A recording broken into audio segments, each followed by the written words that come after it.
Right now at noon, the Prairie School Board holds its first meeting since charges were referred to a former principal. Plus, President Trump has a new message for Iran and anti-government protesters.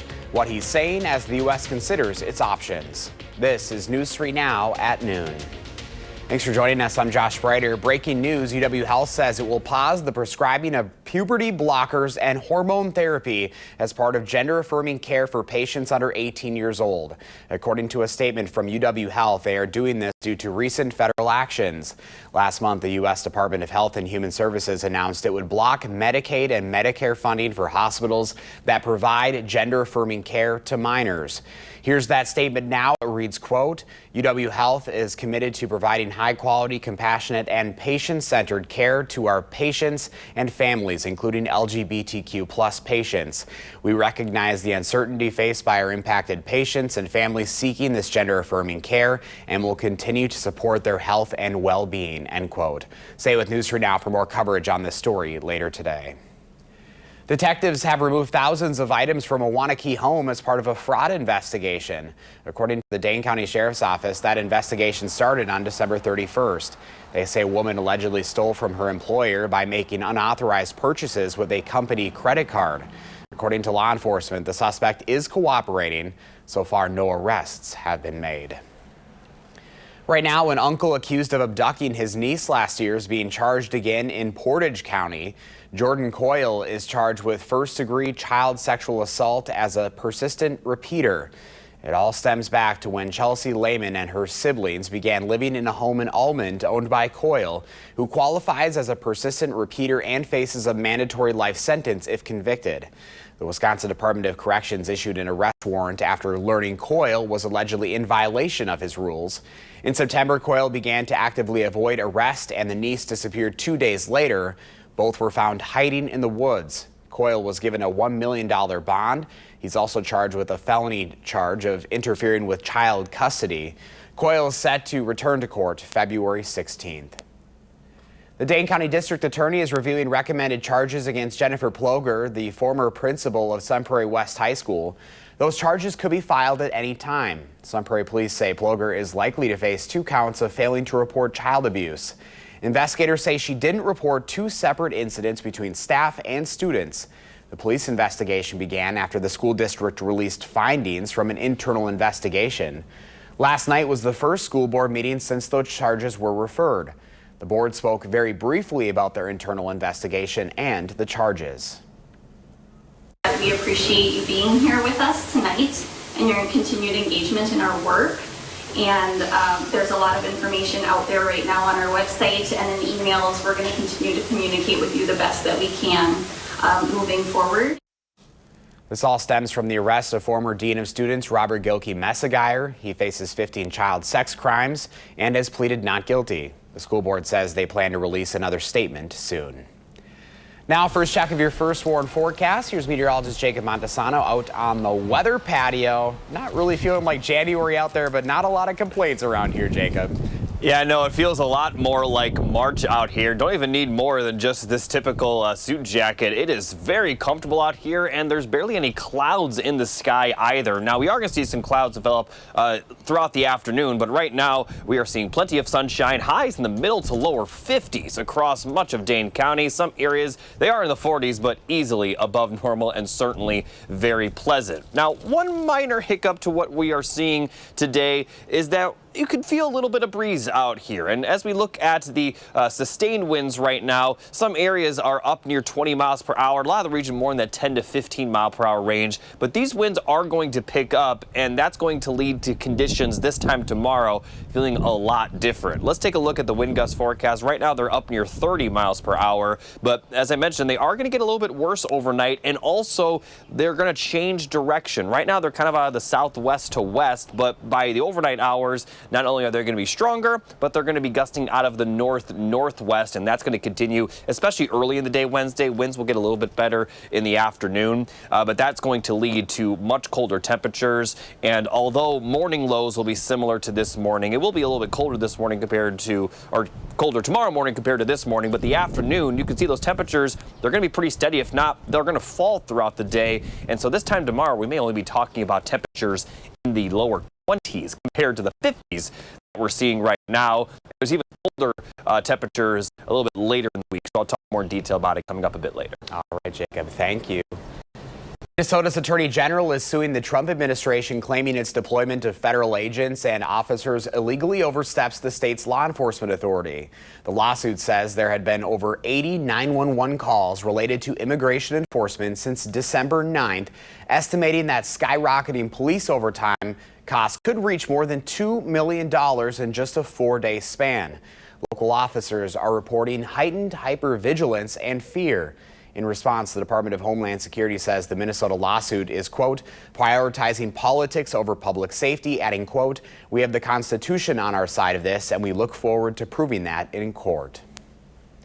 This afternoon, President Trump is considering possible action against Iran as deadly anti-government protests continue. An activist group reports at least 2,000 protesters have been killed by the Iranian regime. Here's Natalie Brand. Human rights groups say the death toll in Iran has exploded as anti-government demonstrations stretch into a third week. The killing of peaceful demonstrators must stop. The labeling of protesters as terrorists to justify violence against them is unacceptable. President Trump's national security team is discussing a range of U.S. options in Iran, from military to covert tools such as cyber operations. One thing President Trump is very good at is always keeping all of his options on the table, and airstrikes would be one of the many options that are on the table for the commander-in-chief. President Trump announced on social media Tuesday that all meetings with the Iranians have been canceled until the killing of protesters stops. He also said that help is on its way without specifying what. The president made it very clear if you're killing the innocent for simply protesting, that he'll come to the rescue, and the president doesn't bluff. Iran has warned it will retaliate if the U.S. takes military action. The exiled Crown Prince of Iran told CBS News he's urging President Trump to act quickly. The best way to ensure that there will be less people killed in Iran is to intervene sooner so this regime finally collapses and puts an end to all the problems that we are facing. One immediate action President Trump says he's taking, a 25% tariff on any country still doing business with Iran. Natalie Brand, CBS News, the White House. China, which is one of Iran's largest trading partners, responded to the tariff, saying it remains opposed to tariff wars, but says it will safeguard its rights and interests. Coming up next on News 3 Now at noon, what chocolate is being recalled.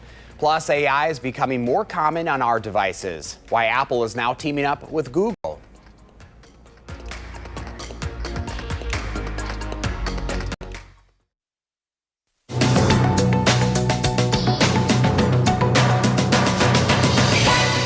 Apple is teaming up with Google to bring Gemini's AI to your Siri assistant. The multi-year partnership will make Google's artificial intelligence the foundation for Apple's new models. The iPhone maker has lagged behind competitors for years as it sought to develop its own Apple Intelligence technology. Expect products with the new integration to hit store shelves later this year. Candy company Spring and Mulberry has voluntarily recalled one lot of their mint leaf date-sweetened chocolate bars because they could be contaminated with salmonella. The recall only affects lot number 025255 at this time. According to the FDA, the contamination was discovered after testing was done by a third-party laboratory. So far, no illnesses have been reported. People who have the recalled chocolate bars can contact the company for a refund. And the newest Barbie brings autistic characteristics to playtime. Mattel unveiled its Autistic Barbie as part of its diversity lineup. The Autistic Self-Advocacy Network helped with the design, which featured loose, comfortable clothes, noise-canceling headphones, and a side glance to show she avoids direct eye contact. That's your CBS News Money Watch report. For more, log on to cbsmoneywatch.com. At the CBS Broadcast Center, I'm Jesse Mitchell. Here's a look at the stock report at the noon hour. The Dow is down 352 points, NASDAQ down 37, and the S&P 500 also down 16.5. Our call for action volunteers are in the building taking your consumer complaints and taking action on your behalf. Call for action at 608-270-2833 or submit a claim anytime at channel3000.com/call-for-action. Pam is back with today's farm numbers up next, and Jacob is tracking the first warn forecast. Then later on Live at 4, time for kids. how simple mealtime choices can help get everyone excited to come to the table.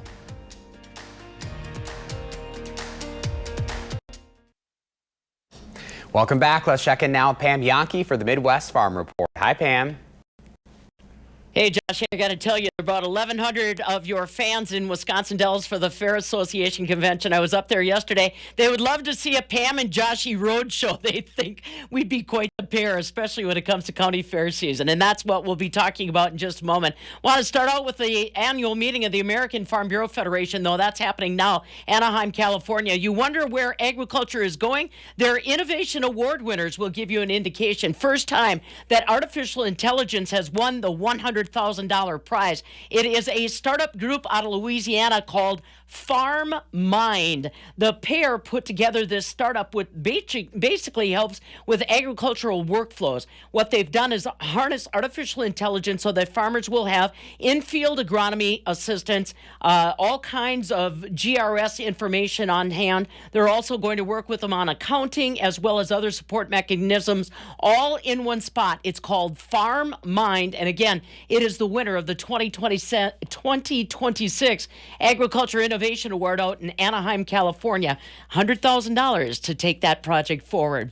As I mentioned, Wisconsin fairs are taking their next step on a project they started last year, trying to show value for those county fairs. The economic results were released yesterday. Just to give you an example on Wisconsin, our county fairs brought in 5.7 million visitors. That's basically 95% of the state's entire population that went to a fair. $1.5 billion estimated in economic impact, more than 11,000 jobs that are created. Now think about the duration of a farm, or of a fair rather, 3-4 days, 5, maybe a week or longer at State Fair. Quite an impact. Now the next step they're going to do is to take a look at the impact a county fair has, not money-wise, but building community. That'll be coming in 2026. Speaking of folks that are telling that story of county fairs, Midwest Farm Report happy to have sponsored the annual Everybody's Got a Fair Story event. Yesterday, we presented the Reserve Grand Champion to Shorty Crosby from Escape Room. He told the story of how somebody got caught in the bathroom of the county fair, locked in before they had a county fair board meeting. So that was Shorty Crosby with the Reserve Grand Champion Award. And then the Grand Champion went to Sherry Miller, a Kewaunee County native. Orange County Andy was the phrase. She took her then boyfriend, Andy, to the Kewaunee County Fair. He was from Orange County, California, had never been to a county fair. Let's just say the antics ensued. I'm going to try to put all those finalists up on our website as far as stories, just to put a smile on your face and let you know how valuable those fair stories are. They'll take away some cash prizes for their efforts.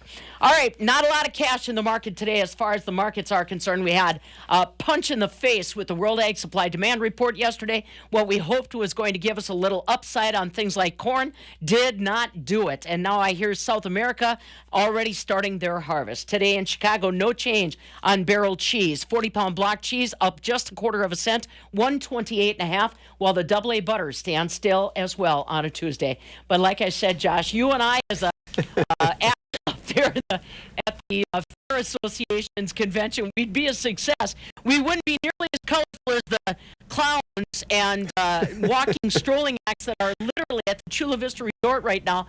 I think we'd draw a crowd all the same. Yeah, you had me brainstorm what our show would be called. I think we could have a lot of fun with it, Pam. Have a good afternoon.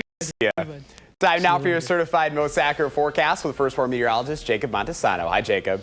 Hey, Josh, as we take a look at the 3 things you need to know, we're going to see some breezy conditions tonight that will lead to the colder temperatures. And once those temperatures fall tomorrow, they're going to stay cold with some snowfall expected Thursday night into Friday. So definitely enjoy this afternoon. Although we're going to see more clouds develop, temperatures will still remain very mild for the rest of the day. But the winds are going to shift and come out of the north later tonight and tomorrow. Also pick up with gusts up near 35, maybe even close to 40 miles per hour for some areas. And that's going to continue through Wednesday, especially early Wednesday. By Wednesday night, it will get a little bit better, and then Thursday, the winds won't be as bad, but that will lead to those colder temperatures. Now, I also want to talk about the chance of some snowfall that we're going to see after those temperatures cool down. We'll be dry for the rest of the day. Some lake effect snow is possible, but that won't impact us. Increasing clouds for Thursday with the snow moving in Thursday evening, and the chance of snow is going to continue for most of Thursday night and Friday. Now, it's not expected to snow nonstop, but definitely some on and off snow showers could lead to maybe 1 to 3 inches of snow. Some isolated amounts could definitely get higher,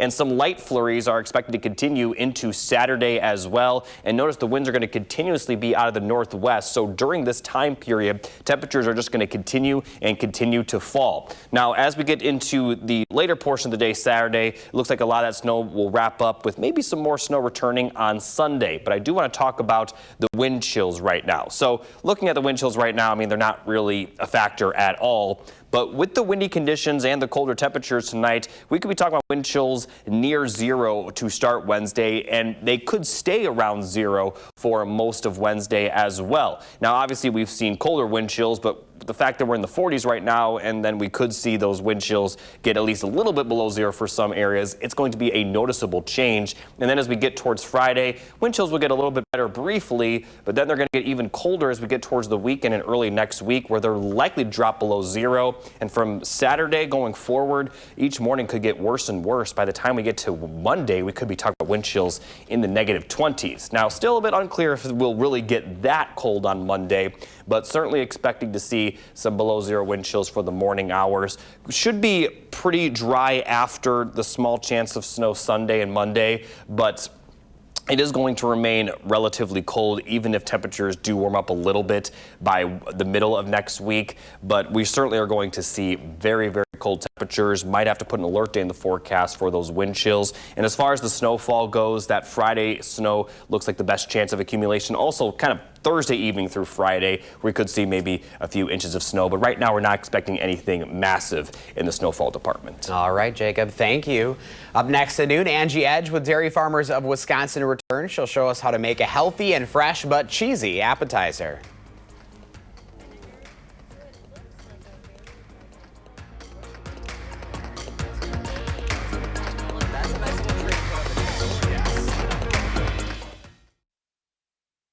A lot of folks set New Year's resolutions to eat a little healthier, and Angie Edge from Dairy Farmers of Wisconsin is back with another tasty and healthy recipe today. Right, and we're very excited. We have a fresh, healthy recipe. It's a great appetizer. It can be a football party snack.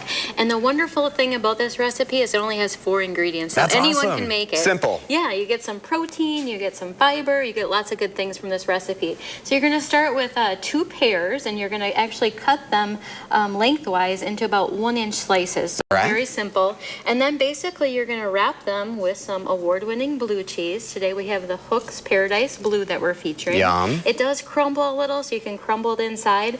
And then we're wrapping it with a little bit of arugula lettuce, or you can use baby spinach, and then some prosciutto as well. So you can imagine these flavors because you get the saltiness of the Yeah. meat, the creaminess of the cheese, and the sweetness of the fruit all together.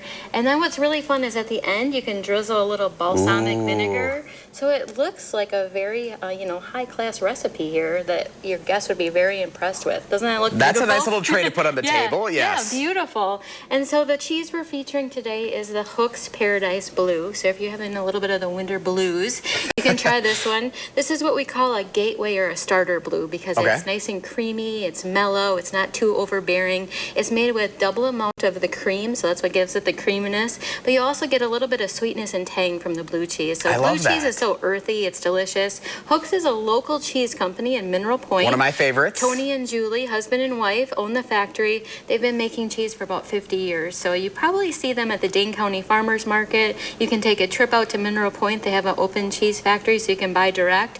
But you'll notice on the label here that it's proudly Wisconsin. It was also the first place at the American Cheese Society.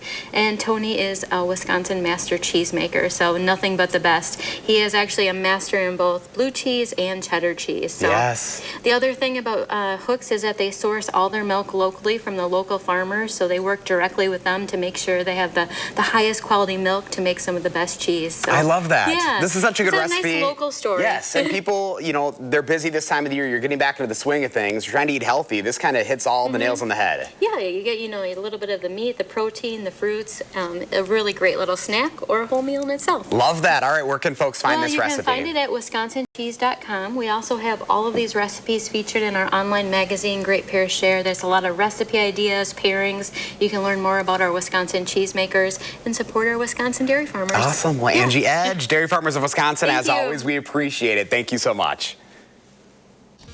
Here's Jacob with the final check of your forecast. Thanks, Josh. Over the next 10 days, it's going to be a lot colder, starting tomorrow, where highs will only be in the 20s. May warm up a little bit for Friday, but then it's going to drop even further for the weekend and for early next week. Highs will be in the teens, lows in the single digits, wind chills below zero, especially during those morning hours. So although it may feel a little bit more like March right now, it's certainly going to be back to January levels by the end of the week, really by tomorrow. So definitely enjoy the weather today while it lasts. All right, Jacob, thank you. Thanks for watching News 3 Now Noon. Coming up next is The Bold and the Beautiful. Our next newscast is live at 4, and a reminder you can find us streaming 24/7 on Channel 3000+.